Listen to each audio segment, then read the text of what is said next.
ഒരു മാസം വരെയും സ്റ്റോർ ചെയ്ത് വെക്കാൻ പറ്റുന്ന രീതിയിൽ ഈസി ആയിട്ടുള്ള ഒരു പലഹാരം റെഡിയാക്കി എടുക്കാം. അപ്പൊ അതിനായിട്ട് ഒരു കപ്പ് അളവിൽ ഗോതമ്പ് പൊടി എടുത്തിട്ടുണ്ട്. ഈ ഒരു പലഹാരം നമുക്ക് മൈദ മാവിലും ചെയ്തെടുക്കാവുന്നതാണ്.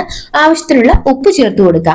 അര സ്പൂൺ കാശ്മീരി മുളക് പൊടി, ഒരൽപ്പം മഞ്ഞൾപ്പൊടി, ഒരു സ്പൂൺ കറുത്ത എള്ള്, അര സ്പൂൺ ജീരകം, ഒരു ടേബിൾ സ്പൂൺ കുക്കിംഗ് ഓയിൽ, ഒരൽപ്പം കസ്തൂരി മേത്തിയൂടെ ചേർത്ത് കൊടുക്കുക. ഇത് തികച്ചും ഓപ്ഷണൽ ആണ്. ഇനി കൈകൊണ്ട് നല്ലതുപോലെ ഒന്ന് മിക്സ് ആക്കി എടുത്തതിന് ശേഷം കുറേശ്ശെ വെള്ളം ഒഴിച്ച് നല്ല സോഫ്റ്റ് ആയിട്ടുള്ള ഒരു ചപ്പാത്തി മാവിന്റെ പരുവത്തിൽ കുഴച്ചെടുക്കണം.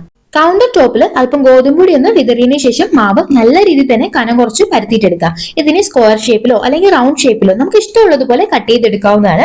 എണ്ണയിലിടുമ്പോൾ ഒരുപാട് അങ്ങ് പൊങ്ങി ബബിൾ പോലെ ആകാതിരിക്കാൻ ഒരു 2-3 ഹോളും കൂടി ഇട്ട് കൊടുക്കുന്നത് നന്നായിരിക്കും. ചൂടായിട്ടുള്ള എണ്ണയിലേക്ക് ഓരോന്നായിട്ട് ഇട്ട് കൊടുക്കാം. അതിനുശേഷം ഫ്ലെയിം നന്നായി കുറച്ച് വെച്ച് ചെറുതീയിൽ വേണം ഫ്രൈ ചെയ്ത് കോരിയെടുക്കാനായിട്ട്.